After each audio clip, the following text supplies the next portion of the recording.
God, it makes me want to dance. All right, we're back for the latest episode of the League Community Podcast. I, of course, am Dylan Most Dirty. With me today as co-host is Skarzard, and today we are absolutely cursed to have one Mark Sassenrath, aka G-Mang. That's right, 2 Gs.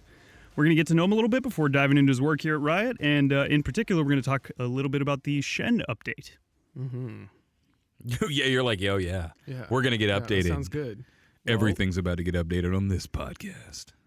Mark, how you doing? I'm doing good. How are you guys?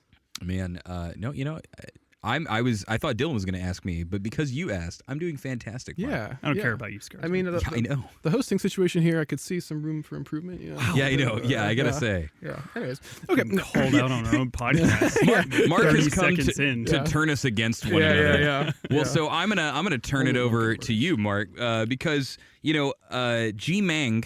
The double G's, got to say, it's always kind of caught me off guard. I wanted, let's just start. Tell me about where you're from. Tell me about your humble beginnings. Well, I'll talk about gaming mostly, I guess, because that's probably what's relevant here. Yeah, we care about you as a person, Mark. I mean, but they care about you as a gamer, so you should probably hop to it. So I grew up with like an old Windows machine, like 3.1 kind of thing. Oh damn! We had a lot of educational games, and then Doom 2, which go together really well. Doom 2 is educational.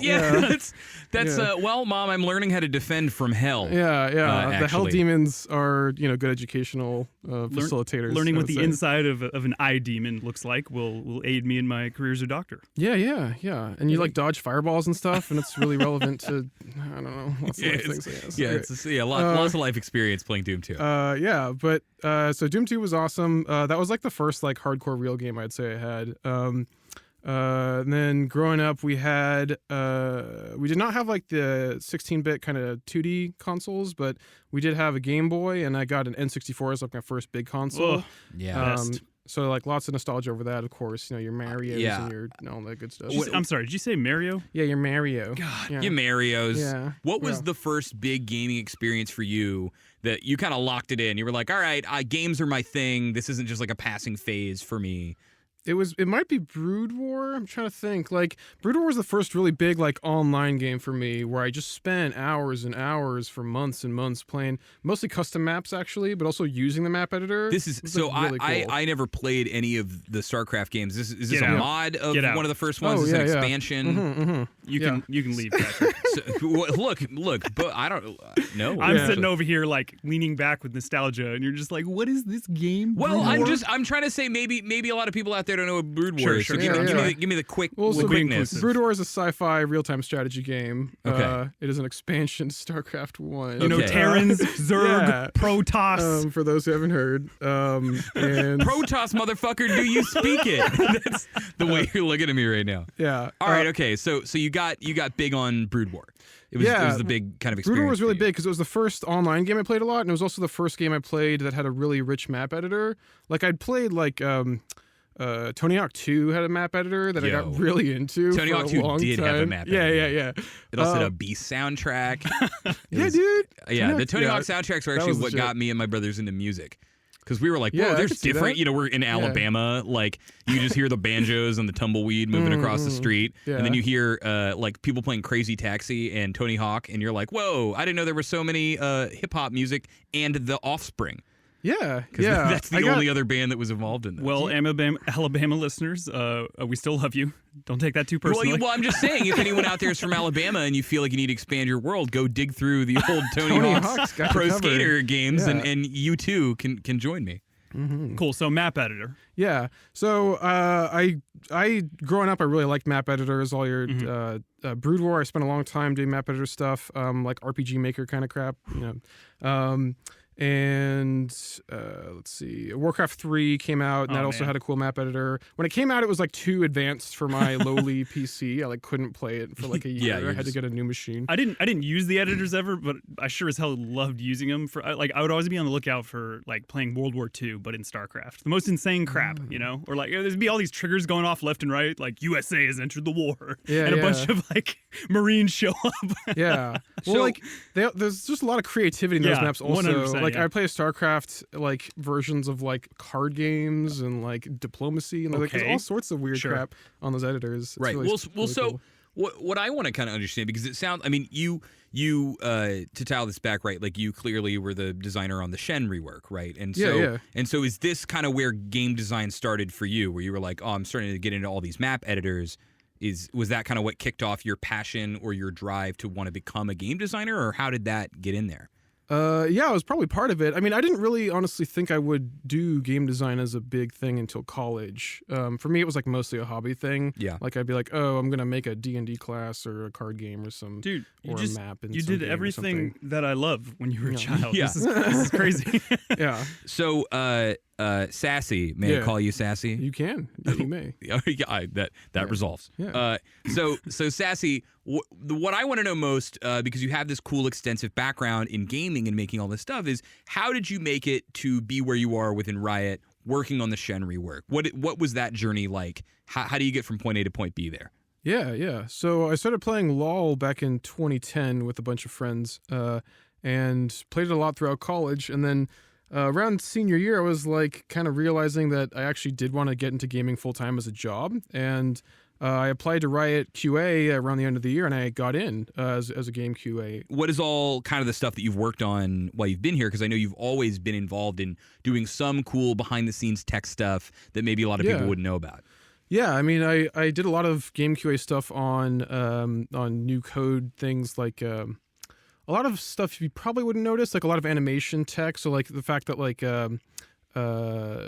characters can do all sorts of like animations that blend together on top of each other at the same time. Like if you see like a lot of instant cast spells now, they'll like have the upper body doing something, lower body doing something else, and all those kinds of combinations. Yeah, I was on the teams that was doing a lot of the work. There's like Zed, things. For those of you out there, the big Zed players. Zed can like throw shurikens while moving in a different direction. Yeah, all those the subtle things over there. Bless or you, like Mark. Like Syndra's orbs, kind of how they like rotate independently of her body and all that cool stuff. What do you mean? Well, like they go around her, but what are you talking about? So Syndra as a character, if you watch her actually turn around a lot, you won't see the orbs swivel and like turn on point whenever she turns. They kind of like have their own path in space. Yeah, right? that would look pretty terrible. Yeah, that was close to shipping until we kind of like had to intervene. Okay. Yeah, I was like, oh no, this is not. Well, that's Mark, not gonna look good. we do notice your work. Oh, thank you so much. Yeah. Well, I also want to call out. You were very instrumental in working on the Xerath update that Zelnath and Xenon the Stoic Daniel Klein worked on. You also worked on Elise and the father of the Gangplank barrels. Yeah. So over Barrel time, Dad. I got some cool projects while I was still in QA. Like for Xerath was a big project for me where I learned a lot about game design regarding basically just like how to analyze feedback and also like what it means to like have high threat uptime against people at long ranges and stuff like that. I mean, we can get into all that nerdy crap if you guys are interested. Yeah, for people listening, meeting Mark Sassenrath is one of the moments I realized I didn't know a lot as a game designer, because he's like, oh, what do you think about Xerath? I'm like, I don't know, he does a lot of damage, he's kind of doing it from long range, and he's like, well, here's what I think, and he has a whiteboard and a PowerPoint. I'm like, this makes so much sense. Wow, you're so good at this, God. And so and I guess now that brings us to Shen, I guess, right? Dylan, you were a big Shen player at some point, right? Yeah, once upon a time. I mean, I know that he appealed to the he appealed to my rather basic skills when I first started the game. I mean, who am I kidding? They're still there. But he was just, he's a ninja. He's a flippin' ninja, or is that only on Kennen? I think that's on all of them, right? He's still a flippin' ninja. We might have gotten rid of it at some point. I don't know. In our hearts. I know we've become more sensitive about like buff it. bar messiness over the years. Sure. But yeah, I mean, he's a pretty basic, appealing guy. You know, it's easy to not die as him. You got a lot of clutch save moments, taunts are fun, all that stuff. Yeah. I do feel like it's been very interesting with him over the years, though, because alternatively you're seeing him a hell of a lot, game after game, or he'll just go vast stretches where you just don't see him at all. Like, God, I can't remember the last game I saw him in. Yeah. I think high reliability champions can fall into that a bit more, Gotcha. where when they reach a certain threshold of power, given their reliability, they get played a lot.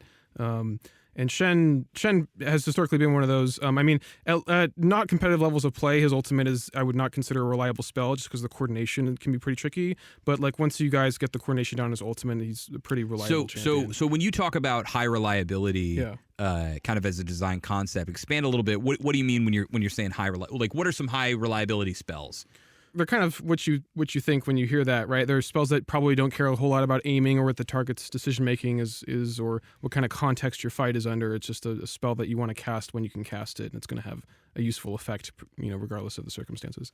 And Vorpal Blade's probably a pretty good example of that. When you talk about Key Strike, I would say Key Strike's reliable. Obviously, there's like a cooldown that you have to worry about getting into melee range. But most of the time, when you need to Key Strike someone, you're Key Striking. Yeah, Key Striking is pretty reliable. And in general, reliability is something that is not something you don't want in the game at all. Like targeted spells definitely have a place in League of Legends, but overall, your net pattern when you're dueling someone should not be entirely predictable. It should be like a cool back and forth where you're not exactly certain who's going to land what and how things are going to play out. And in general, I think we've tended to move champion abilities away from taken as a whole, this whole kit is really reliable, and I just need to apply it correctly, and more towards when I get into a fight with someone who's even level with me, we're not sure what's going to happen. There's going to be a cool duel that goes back and forth or something like that. They have this move in their pocket. I have this move in my pocket.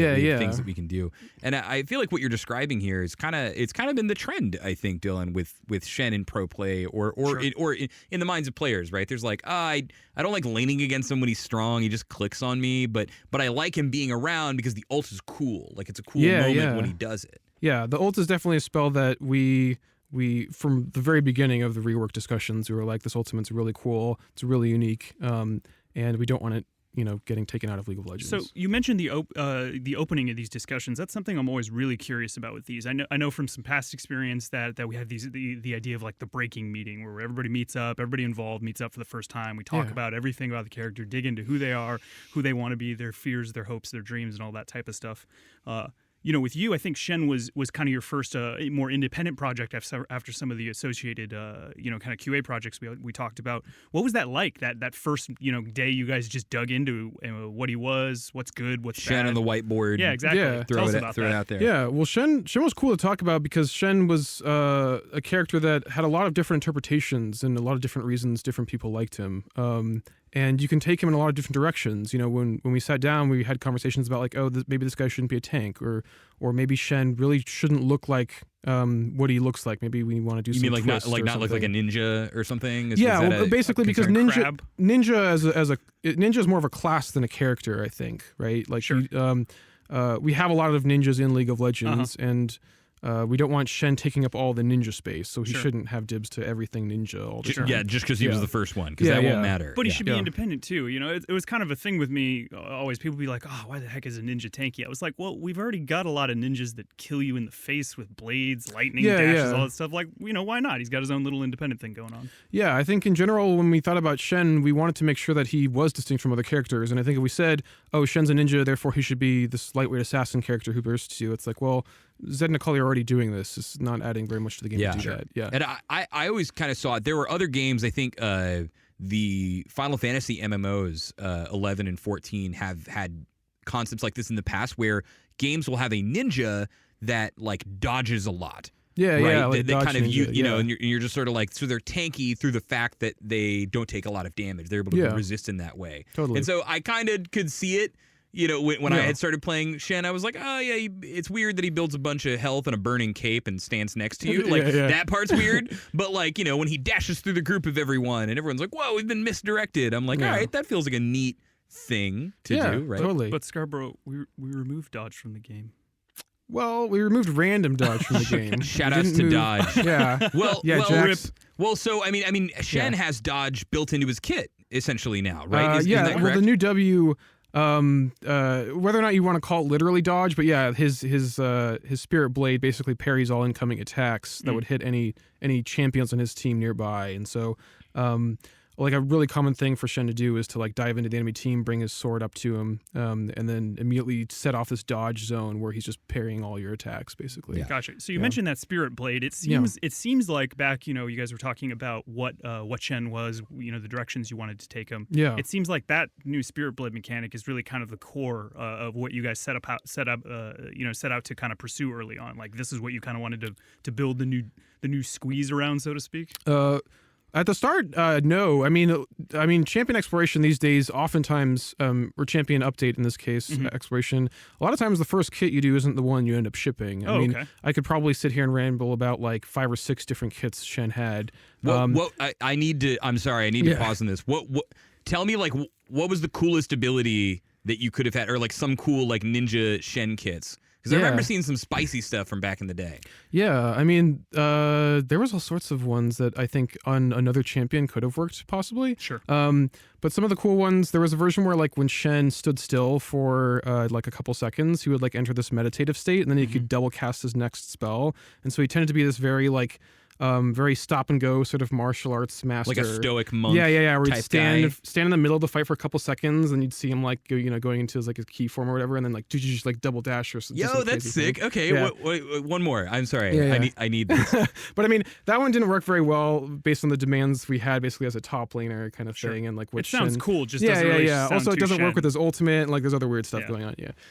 But that was a cool one. We had another one that was like focused on him being more of a dive buddy.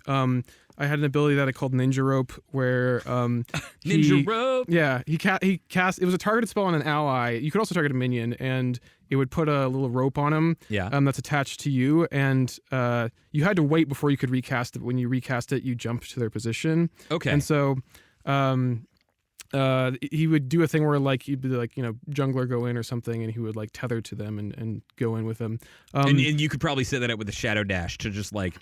Teammates are bringing Shen with you almost anywhere. Yeah. There was a lot of cool plays, but ultimately it also was one of those things where it's like, this could maybe go on a character, but it's probably not the right fit for Shen. I mean, in that case in particular, Shen is oftentimes not a guy who's there for the fight setup. He's there for the fight once it's like actually starting. Sure. Moral conflict. Yeah. And so like Power Rangers into the scene. Yeah, and so requiring that he like buddy up with an ally before the fight starts was like not really fitting into his ultimate. This is, I mean, this is pretty cool to hear because I know, champion update is always going to be a huge challenge, and we've learned so much over the years. And it sounds like you guys really early kind of identified the things that you really liked and wanted to stick, between the R and the E especially, and then some other areas where you felt like there could be more. And it sounds like you were really consistent about making sure that, like, even if you had some really random cool idea, if it wasn't going to conflict with those things that we really did want to keep pure, it wasn't going to work out. Yeah, totally. A lot of, I think that's one of the big differences between champion and champ up is when you're doing a new champion, you have a lot of freedom to define what the character is, but you also have a lot of responsibility to define everything about them, and that's a lot of work. And then on the champ up side, you have the benefit of like, I don't have to make a whole character from scratch. I have, I just have to work a couple abilities. On the flip side, I have to make a whole new, gameplay pattern with only a couple slots, and it needs to fit into this existing pattern. So let me break it down. So we're basically saying passive QW, like when you guys are starting this up at the beginning, passive QW are going. I mean, baseline pattern is going basically. Right, yeah. Which E and R are probably staying because they're distinct and they give them a spot. Yeah. Right? I mean, R especially. E, were like, if you have a good reason, we can talk about E or variations of E maybe. Right. But yeah, QW and passive were like, these could go for whatever reason. So Shadow Dash and Stand United stay in the kit. Yeah. And you talked about, you were like, one is like a master where he kind of hesitates for a bit and then attacks, and you have this other one that you're talking about. But tell me about the one we landed on. Yeah. Right. How did you get to this? And tell me a little bit about this kit. I think people now will have seen the Shen reveal. Oh yeah, I hope so. Yeah. If you haven't, pause, go read the article, and come back. Yeah. Shen's base pattern has changed a lot. So, by the way, that's all I'm going to put in the patch notes. By the way, he's changed a lot. Yeah.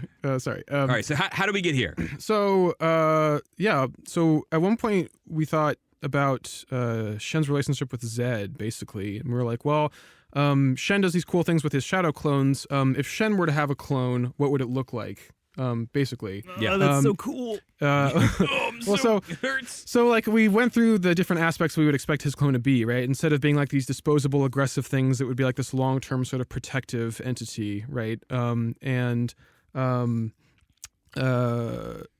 we iterated on it a lot, where it still was a clone, but it wasn't really attacking or dealing much damage on its own. And eventually we were like, it doesn't really make sense that there's this like clone character standing here menacingly all the time. He's not actually dealing damage or having any AI or casting any having spells, a weird really. shadow guy. Yeah. Maybe a little too like exactly Zed at that point.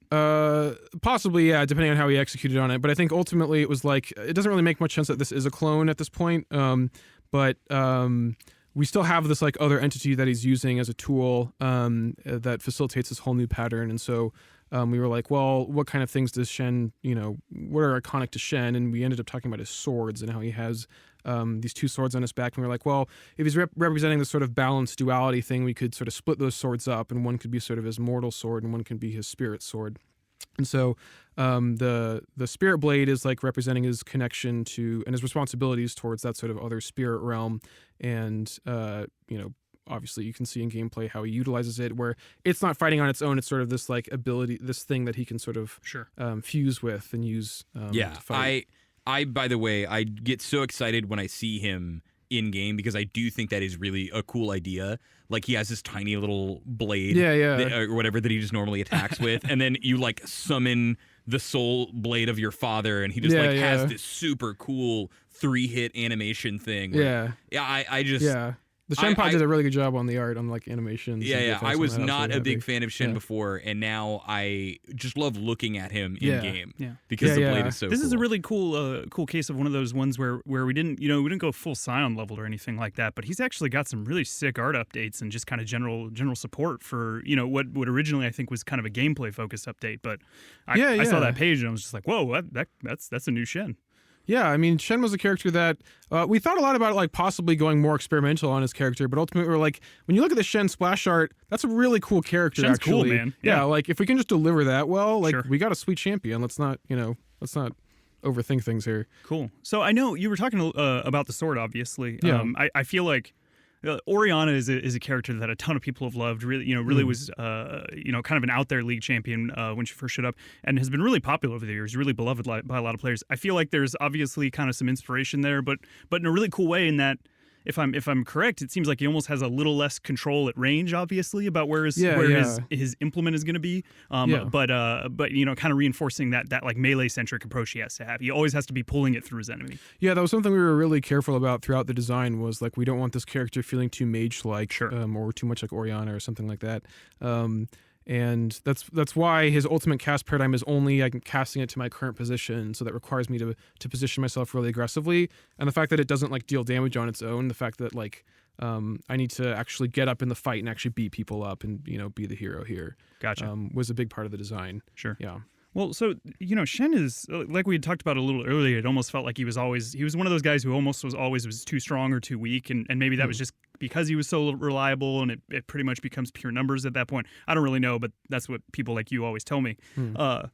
Do we think now he's going to be at a point where I guess he has more levers, as you guys say, to kind of to manipulate to kind of get him in more of a sweet spot? I don't know if levers is the term I would use, but yeah, I mean, like, this is a character who cares a lot more about context and execution than Live Shen does, right? Well, I think there's a lot of, I mean, for instance, right, old Shen, Feint is just, it's a brainless ability that's always good, right? It's like, oh, am I taking damage? Press Feint. And there's a little bit of a thing, I guess, where it's like, oh, am I going to run out of energy if I do this? Am I not going to have enough for stuff? But it feels like the new Feint, I don't know what it's called. Does it have a cool name? Are you talking about the passive or the W? The W.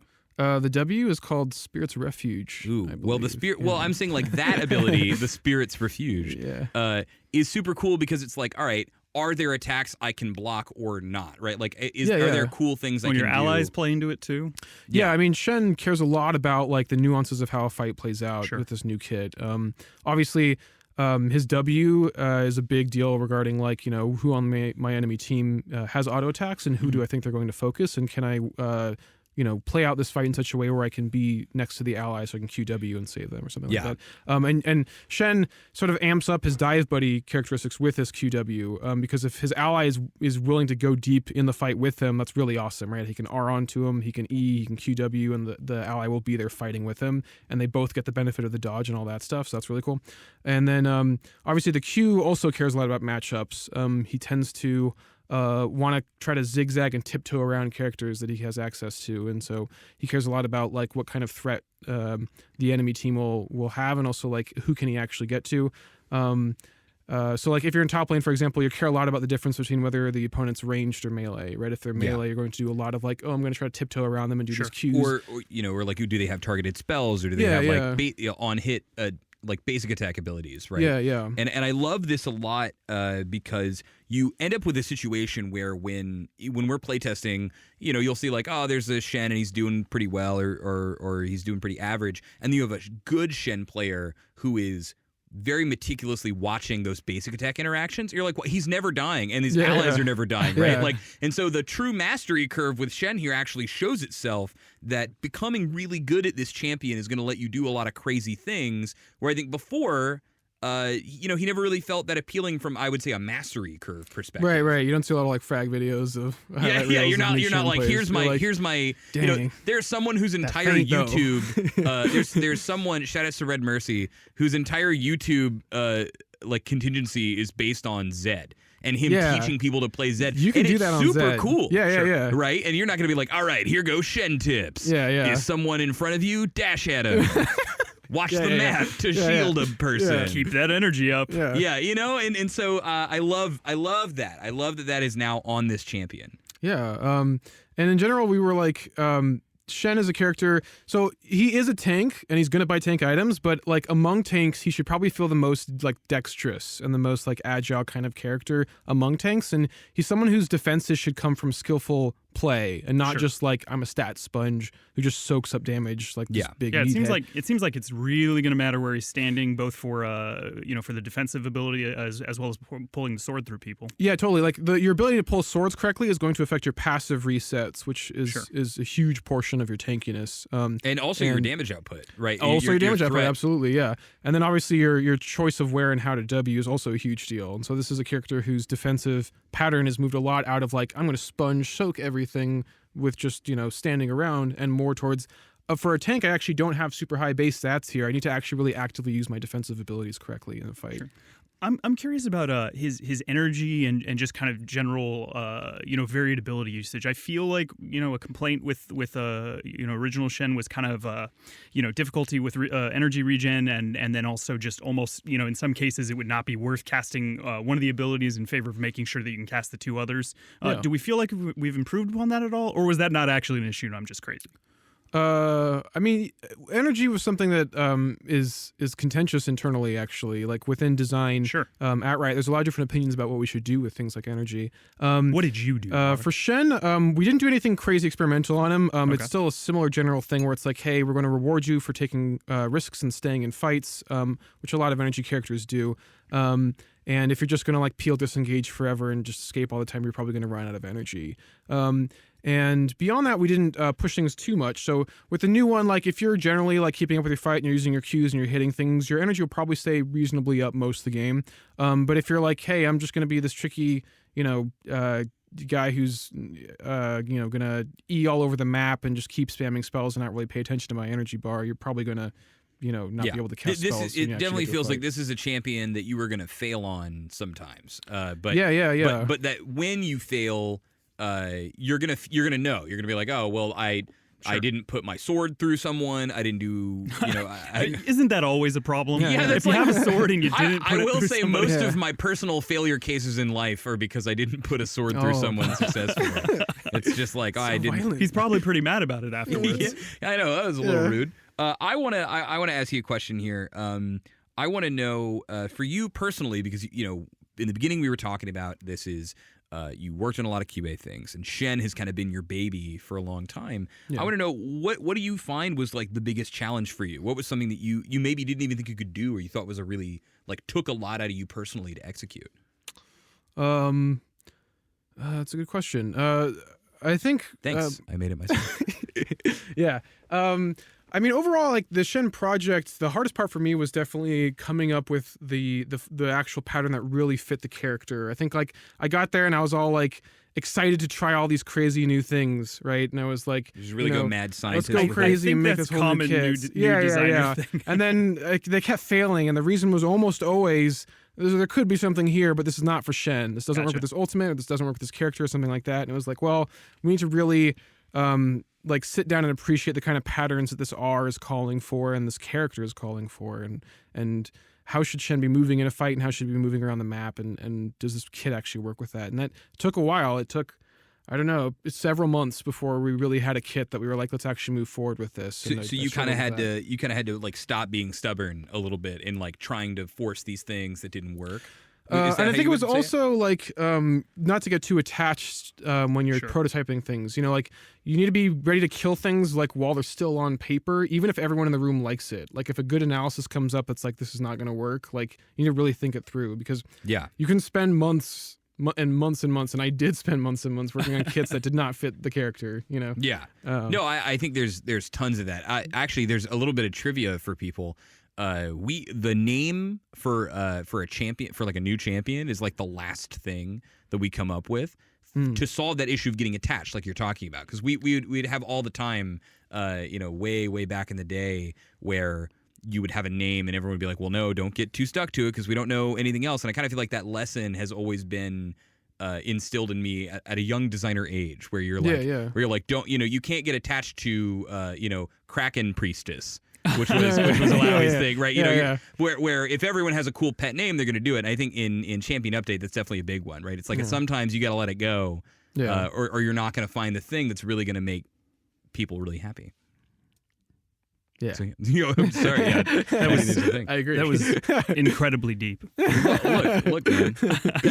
That's what you call me for, Dylan. So something you said earlier, you just kind of wrap things up. Got me pretty excited, which was just the idea of him being kind of a reverse Zed. There are those matchups throughout League that just happen to like really kind of be cool. Just two characters' kits interact in such a way that they create really fun gameplay and spectating even. Yeah. Does that happen at all in this case? Am I reaching? Does this new Shen have like a really fun matchup at all with Zed? How's that play out?